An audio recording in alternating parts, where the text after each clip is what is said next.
Assalamualaikum. In this session, I will give you an introduction of Python. But before starting Python directly, I want to give you a quick review of what is a program. Program is basically a set of instructions that is executed by computer to perform a specific task. Program से basically आप computer को बताते हैं कि उसने कौन सा task perform करना है. जैसे फॉर एग्जांपल आपके पास कैलकुलेटर है, ठीक है. आप कैलकुलेटर एक एप्लीकेशन है कंप्यूटर में जो कि आप यूज़ करते हैं.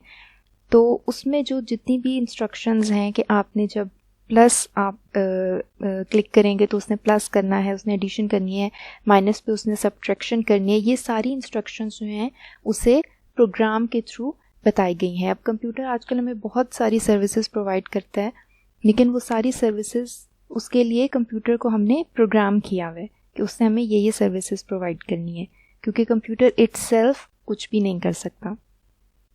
Okay, so next programming language क्या है? Programming language is a language that is used to create a program. अब किसी भी नेचुरल लैंग्वेज में, जैसे आपके पास इंग्लिश है, उसमें उसकी एक स्पेसिफिक ग्रामर है, उसके रूल्स हैं, ठीक है, पंक्चुएशन वगैरह है. इसी तरह आपकी जो प्रोग्रामिंग लैंग्वेजेस हैं उसमें आपके पास सेट ऑफ रूल्स होते हैं, कमांड्स हैं, इंस्ट्रक्शंस हैं, सिंटेक्स है जिसको आपने फॉलो करना होता है, और जो आप अगर एग्जैक्टली फॉलो नहीं करेंगे तो आपका प्रोग्राम रन नहीं होगा, उसमें एरर्स आएंगी, ठीक है. So these things are important. अच्छा, प्रोग्रामिंग लैंग्वेजेस हमारे पास टू टाइप्स की होती हैं, high level language and low level language. High level language कौन सी होती है? जो कि क्लोज टू ह्यूमंस होती है. It means that is easily readable, writable and understandable by humans. That is why it is close to humans. जिसमें हमारे पास एग्जाम्पल है C++, Python, Java, PHP. These are all high level languages. Low level languages क्या होती हैं? जो कि close to machine होती हैं, क्लोज टू कंप्यूटर होती हैं, easily readable and understandable by computers होती हैं. इसमें हमारे पास एग्जांपल है असेंबली लैंग्वेज की. अब कंप्यूटर की जो लैंग्वेज है वो है बाइनरी लैंग्वेज. कंप्यूटर में जो कुछ भी है वो in the form of binary है. कोई भी इंस्ट्रक्शन एग्जीक्यूट होती है तो उसके अगेंस्ट एक बाइनरी वैल्यू होती है. अब कंप्यूटर के साथ कम्युनिकेट, क्योंकि कंप्यूटर एक नॉर्मल इंग्लिश लैंग्वेज या नॉर्मल ह्यूमन लैंग्वेज अंडरस्टैंड नहीं करता, कंप्यूटर के साथ कम्युनिकेट करने के लिए आपको उसकी लैंग्वेज में ट्रांसलेट कराना है, ठीक है. तो ऐसा प्रोग्राम जो कि हाई लेवल लैंग्वेज को लो लेवल लैंग्वेज में ट्रांसलेट करता है उसको आप ट्रांसलेटर बोलते हैं. और हमारे पास कंप्यूटर लैंग्वेजेस के लिए टू टाइप्स ऑफ ट्रांसलेटर्स हैं. One is compiler and one is interpreter. दोनों जो हैं वो हाई लेवल लैंग्वेज को लो लेवल लैंग्वेज में कन्वर्ट करते हैं. डिफरेंस क्या है? कंपाइलर जो है वो आपका पूरा प्रोग्राम जो है वो एट अ टाइम स्कैन करके एक आपके पास ऑब्जेक्ट फाइल क्रिएट करता है और उसके बाद आपको जो है आप प्रोग्राम को रन करते हैं. कंपाइलर में जब आपने एक बार प्रोग्राम कंपाइल कर दिया है, उसके बाद वो सक्सेसफुली कंपाइल हो गया, उसके बाद आप उसे जितनी मर्जी बार रन करें, वो बार बार कंपाइल करने की उसे ज़रूरत नहीं है. और इसी तरह अगर कोई आपके पास एरर्स हैं तो कंपाइलर पहले पूरा प्रोग्राम स्कैन करेगा और एंड में आपको सारे एरर्स बता देगा. इंटरप्रेटर में क्या होता है? इंटरप्रेटर में आपके पास लाइन बाय लाइन एग्जीक्यूशन होती है. आपके जो प्रोग्राम आपने लिखा होता है उसकी लाइन बाय लाइन ट्रांसलेशन होती है, और जहाँ पे एरर आए वहीं पे इंटरप्रिटेशन स्टॉप हो जाती है. और इसमें जितनी बार आप अपने प्रोग्राम को रन करेंगे उतनी बार ही प्रोग्राम की इंटरप्रिटेशन होगी. ओके, सो इस कोर्स में जो है वो हम पाइथन पढ़ेंगे. तो Python basically is an interpreter language. इसमें कंपाइलर भी यूज़ होता है, ठीक है, जो कि बाइट कोड जनरेट करता है, बट वो इंटरप्रेटर प्रोग्राम के अंदर ही एक कंपाइलर है. तो इसलिए जो लास्ट स्टेप पे आपके पास ट्रांसलेशन होती है वो लाइन बाय लाइन इंटरप्रेटर के थ्रू होती है, इसलिए पाइथन को इंटरप्रेटर लैंग्वेज कहा जाता है. Okay, so Python, why Python? Basically सबसे पहली बात, Python is very easy to use and understand. Python is a very simple language specially for beginners. ठीक है, इसमें जो बाकी जैसे Java and C plus plus हैं उसकी तरह इसके जो सिंटैक्स है वो इतना कॉम्प्लिकेट नहीं है, बहुत ईजी लैंग्वेज है. And secondly it is used everywhere in every field. Python के थ्रू आप desktop applications, web development, machine learning, artificial intelligence, data science, in every field Python is best. आप कहीं पे भी पाइथन को यूज़ कर सकते हैं और ये आजकल डेवलपर्स में बहुत ज़्यादा पॉपुलर लैंग्वेज है. पाइथन की इंस्टॉलेशन की तरफ आएँ तो ये एक लिंक गिवन है. ठीक है, यहाँ से आप पाइथन को डाउनलोड कर सकते हैं. ये देखें, यहाँ पे विंडोज़ का ही वर्जन गिवन है. आपके जो अकॉर्डिंग टू ऑपरेटिंग सिस्टम है, लिनक्स है या मैक है, उसके अकॉर्डिंग आपने इसको डाउनलोड करना है. यहाँ से मैं पाइथन डाउनलोड कर लेती हूँ. अच्छा, पाइथन के 2 वर्जन्स हैं, जो बेसिक 2 वर्जन्स हैं, एक 3 है और एक 2 है. ठीक है, आगे पॉइंट के साथ उनके डिफरेंट वर्जन्स है, बट जो मेन है वो 3 एंड 2 हैं. 2 जो है वो अब क्वाइट ओल्ड हो गया है और जो अभी मेंटेन किया जा रहा है वो 3 है, वो लेटेस्ट है. And it is suppose to be a future of Python. So I will suggest to download this 3 version. अच्छा, ये डाउनलोड हो गया है, मेरे पीसी में ऑलरेडी जो है वो इंस्टॉल्ड है. इसका आपने सिंपल ये रन करके इसकी रिकमेंडेड सेटिंग्स के साथ आपने इसको इंस्टॉल कर लेना है. ठीक है, ये आपको एक कंप्लीट आईडी प्रोवाइड करेगी. आईडी क्या होती है, जिसमें आपके पास एडिटर भी होता है, इंटरप्रेटर भी होता है. लाइक डेवलपमेंट के लिए जो है वो एक कंप्लीट एनवायरनमेंट प्रोवाइड की जाती है. There are 2 ways to use Python. अब ये मैंने आइडियली पाइथन की स्टार्ट की है. 2 वेज हैं पाइथन को यूज़ करने के लिए. एक जो है वो शेल मोड है और एक स्क्रिप्ट मोड है. ये जो अभी आपके सामने ओपन हुआ है ये शेल मोड है. इसमें ये जो स्टार्ट में आपने जो भी पाइथन का वर्जन इंस्टॉल किया होगा वो बताया हुआ. जो 3 लाइन्स हैं इसका क्या मतलब है कि आपका जो पाइथन प्रॉम्प्ट है वो रेडी है और आप यहाँ पे इंस्ट्रक्शंस लिख के रन कर सकते हैं. इसमें आप कोई भी इंस्ट्रक्शन लिखेंगे और एंटर प्रेस करेंगे तो वो आपकी एग्जीक्यूट हो जाएगी, लेकिन आप इसको सेव नहीं कर सकते. दूसरा जो है वो ये आपका शेल मोड है. यहाँ पे आप अपने जो प्रोग्राम्स हैं, जो थोड़े लेंथी प्रोग्राम्स हैं जिनको आपने सेव करना होता है, वो आप यहाँ पे लिख के यहाँ पे आप उसे सेव वगैरह कर सकते हैं और यहाँ से आप उसको रन भी कर सकते हैं. नॉर्मली हम यही वाला जो है वो मोड यूज़ करेंगे, लेकिन आज हम थोड़ा सा इस शेल मोड पे बात करते हैं जिसको आप इंटरैक्टिव शेल भी कहते हैं. Okay, so as we say that Python is a very simple language. तो हम यहाँ पे इसके हमारे पास इंटरप्रेटर ओपन है. हम बहुत ही एक सिंपल से एक्सप्रेशन लिखते हैं 4 + 3 और ये देखें इट गिव्स द आंसर्स 7. ठीक है, इट मीन्स कि हम इस पे एडिशन कर सकते हैं. अब हम सब्ट्रैक्शन करके देखते हैं. 7 - 6, so the answer is 1. Multiply कर लेते हैं. 2 × 2 4, हमारे पास आंसर आ गया. अब हम डिवाइड करके देखते हैं. 6 / 3. Okay, so the answer is in point value, जिसको आप इसमें फ्लोटिंग पॉइंट वैल्यू बोलते हैं, क्योंकि इसमें पॉइंट के बाद वैल्यूज़ आती हैं. एक इंटीजर होता है जिसमें कोई पॉइंट वैल्यूज़ नहीं होती हैं और एक फ्लोट नंबर्स होते हैं जिसमें आपके पास पॉइंट वाली वैल्यूज़ भी इंक्लूड होती हैं. ओके, सो पॉइंट में क्यों वैल्यूज़ दे रहे हैं, क्योंकि डिवीजन में हमारे पास पॉइंट में वैल्यूज़ आ सकती हैं. जैसे कि अगर हम 5 / 2 करें तो हमारे पास 2.5 आएगा, जो कि हमारे पास एक पॉइंट में वैल्यू है. ओके, सो अगर हम चाहें कि हमारे पास पॉइंट वाली वैल्यू ना आए, सिर्फ ही हमारे पास क्वोशंट वाली वैल्यू आए, तो हम ये 2 बार डिवाइड का साइन लिखेंगे, जिसको आप इंटीजर डिवीजन भी कहते हैं. तो ये देखें आपके पास सिर्फ क्वोशंट वाली वैल्यू आ गई है. ओके, सो अगर हमने जो है वो रिमाइंडर लेना हो, मॉड्यूलस लेना हो, उसके लिए हम क्या करेंगे, 5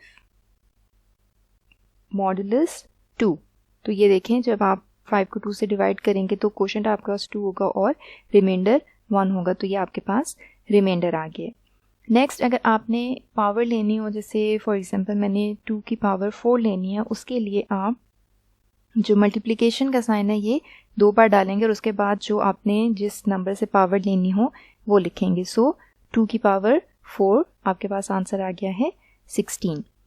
अब यही एक्सप्रेशंस अगर हम इनमें 2 ऑपरेटर्स यूज़ करें, जैसे फॉर एग्जांपल 2 + 3 मल्टीप्लाई बाय 4, तो इसका भी आपके पास आंसर मिल गया। अब इसी में अगर आपने प्रेफरेंस डिफाइन करनी हो तो उसमें आप ब्रैकेट्स भी यूज़ कर सकते हैं। जैसे ये पहले एडिशन करे और फिर मल्टीप्लाई करे तो आप इस तरह ब्रैकेट्स के साथ भी डिफाइन कर सकते हैं। ओके, सो यहाँ पे हमने सिंपल नंबर्स के साथ हमने डिफरेंट एक्सप्रेशंस लिखे हैं। हमें फ्लोटिंग नंबर्स का पता है, हमें इंटीजर नंबर्स का पता है। अब आपको पता है कि इसमें एक टाइप स्ट्रिंग्स की होती है। स्ट्रिंग्स क्या होती है? Collection of characters. अगर हमने किसी स्ट्रिंग को एज इट इज़ प्रिंट कराना हो, जैसे मैं यहाँ पे एक स्ट्रिंग प्रिंट करा देती हूँ, स्ट्रिंग लिख के ही मैं प्रिंट करा देती हूँ, तो ये देखें इसमें एरर आ गया। एरर क्यों आ गया है? क्योंकि जब भी आपने स्ट्रिंग्स को प्रिंट कराना हो आप हमेशा उसके साथ कोट्स यूज़ करेंगे। ठीक है, ये बात आपने जहन में रखनी है। सो अगर मैं इसी स्ट्रिंग को सिंगल कोट्स के साथ लिखती हूँ तो ये देखें स्ट्रिंग प्रिंट होके आ गई है। यहाँ पे आप कुछ भी लिख दें, जैसे फॉर एग्जांपल हेलो वर्ल्ड। ठीक है, ये हेलो वर्ल्ड प्रिंट होके आ गया। अच्छा, अब इसमें जो है मैं, क्योंकि अब सिंगल कोट्स लगाए हुए वो एज इट इज़ प्रिंट हो रहे हैं, जबकि मैं चाहती हूँ कि मेरे पास सिर्फ ये वाली स्ट्रिंग प्रिंट हो। उसके लिए क्या यूज़ होगा? उसके लिए प्रिंट का बिल्ट इन फंक्शन यूज़ होगा।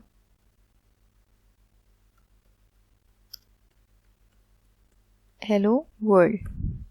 अब ये देखें बिल्ट इन फंक्शन क्या है? Built in function basically Python में बहुत सारे ऐसे फंक्शंस हैं जो ऑलरेडी डिफाइंड है, उनको सिर्फ आपने यूज़ करना होता है और आगे जाके आप देखेंगे कि आप अपने भी फंक्शंस जो हैं वो डिफ़ाइन कर सकते हैं। अब इसमें इन्होंने प्रिंट का फंक्शन डिफ़ाइन किया वह ऑलरेडी कि आपने प्रिंट में जो भी आप पास कराएंगे वो वाली जो वैल्यू है वो आपकी स्क्रीन पे प्रिंट हो जाएगी। तो प्रिंट के अंदर आप कुछ भी लिख के पास कराएंगे तो वो आपकी स्क्रीन पे वैल्यू प्रिंट हो रही है। ओके, सो अगर मैंने ये वाली स्ट्रिंग प्रिंट करानी है, अलीज बैग। ठीक है, अब क्योंकि ये आपको पता चल गया है कि स्ट्रिंग के साथ सिंगल कोट्स लगाने मस्ट हैं। अब इस स्ट्रिंग में देखें बीच में एक और जो है वो सिंगल कोट आ रहा है। अब हम इसको देखते हैं तो ये आपके पास सिंटेक्स एरर आ जाएगा, क्योंकि मैंने आपको स्टार्ट में बताया था कि हर लैंग्वेज के कुछ रूल्स हैं, उसका कुछ सिंटेक्स है जिसको आपको हर हाल में फॉलो करना है। अब इसको आप कैसे सॉल्व कर सकते हैं? इसको आप प्रिंट अली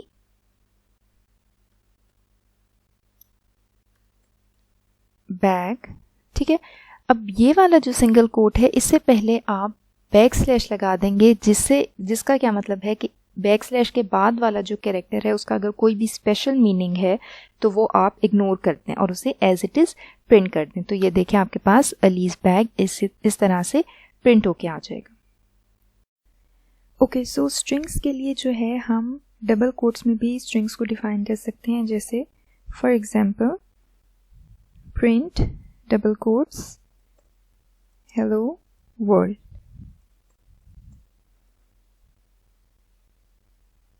तो ये देखें इसने हेलो वर्ल्ड को प्रिंट कर दिया। इट मीन्स के पाइथन में single quotes and double quotes के अंदर आपने जो भी कैरेक्टर्स लिखे होंगे वो स्ट्रिंग्स कंसिडर होंगे।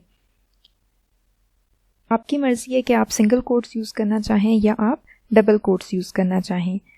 अब मैं एक स्टेटमेंट लिखती हूँ, print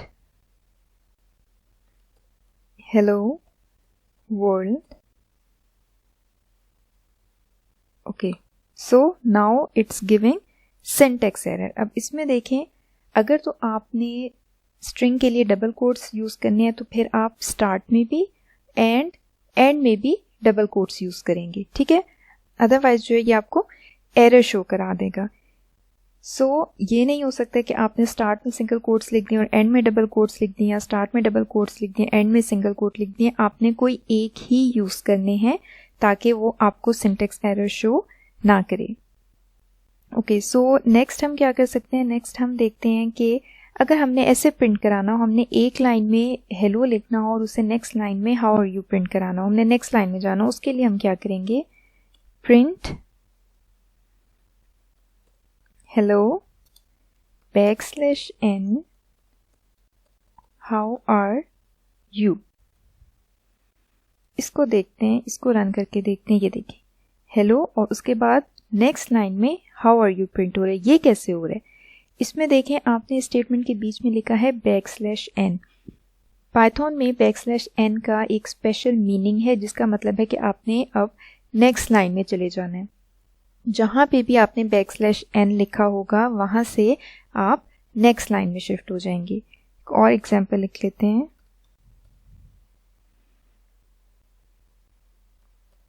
hello \n world.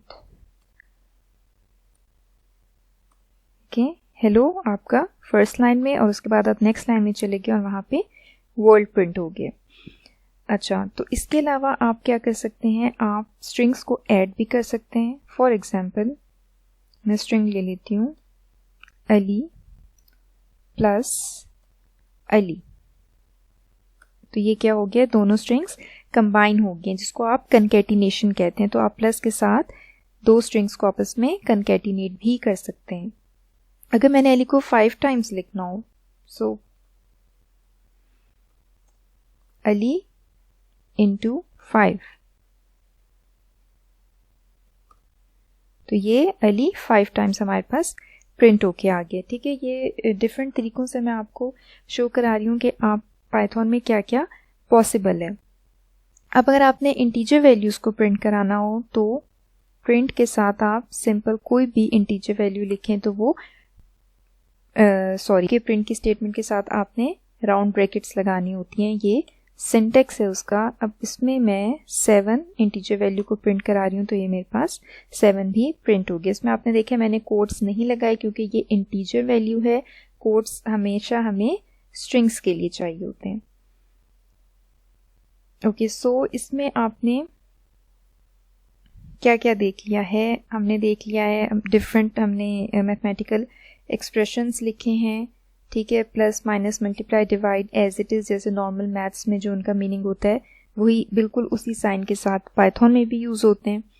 Then next आपके पास मॉडुलस है जो कि आपको रिमाइंडर शो करता है। उसके बाद अगर आपने पावर लेनी हो तो पावर में आप 2 टाइम्स जो है वो मल्टीप्लाई का साइन लिखते हैं, तो वो उसका मतलब होता है पावर, जैसे यहाँ पे 2 की पावर 4 है इसका मतलब। उसके बाद आपने देखा कि आप प्रेफरेंस डिफाइन कर सकते हैं। नॉर्मली प्रेफरेंस वही है कि सबसे पहले जो है ऑपरेटर्स की प्रेफरेंस, आपके पास सबसे पहले जो है जो आपने पेरेंथेसिस में लिखा होगा सबसे पहले वो एग्जीक्यूट होगा। उसके बाद आपके पास अगर पावर है एक्सप्रेशन में वो एग्जीक्यूट होगी। Then next multiply and divide, and उसके बाद प्लस एंड माइनस। तो ये जो है वो सीक्वेंस है आपके एक्सप्रेशन के प्रेफरेंस की। उसके बाद आपने देखा कि स्ट्रिंग्स को आप कैसे प्रिंट करा सकते हैं, उसके लिए आपने single quotes and double quotes use करने हैं। उसके बाद आपने प्रिंट का फंक्शन देखा, प्रिंट के फंक्शन के साथ आप किस तरह से वैल्यूज़ को प्रिंट करा सकते हैं। नेक्स्ट आपने देखा कि आप नेक्स्ट लाइन में कैसे जा सकते हैं, उसके लिए आपने \n यूज़ किया है। \n से आप नेक्स्ट लाइन में चले जाते हैं। उसके बाद आपने स्ट्रिंग्स को ऐड करके देखा, मल्टीप्लाई करके देखा, फिर आपने देखा कि आप इंटीजर वैल्यूज़ को कैसे प्रिंट करा सकते हैं। सो ये बेसिक्स एक्सप्रेशंस लिखे हैं just to make you familiar with the Python. So next session में हम वेरिएबल्स को डिस्कस करेंगे। आई होप आपको कुछ कॉन्सेप्ट्स क्लियर हो गए होंगे। प्रोग्राम क्या होता है, प्रोग्रामिंग लैंग्वेज क्या होती है, पाइथन इंटरप्रेटर लैंग्वेज है और पाइथन क्यों इतनी फेमस है, फिर पाइथन को हम शेल मोड में हम किस तरह यूज़ कर सकते हैं और हम किस तरह से ये बेसिक एक्सप्रेशंस जो कि बहुत ही सिंपल हैं उनको कैसे यूज़ कर सकते हैं। नेक्स्ट वीडियो में हम वेरिएबल्स को डिस्कस करेंगे। सो टिल देन, अल्लाह हाफिज़।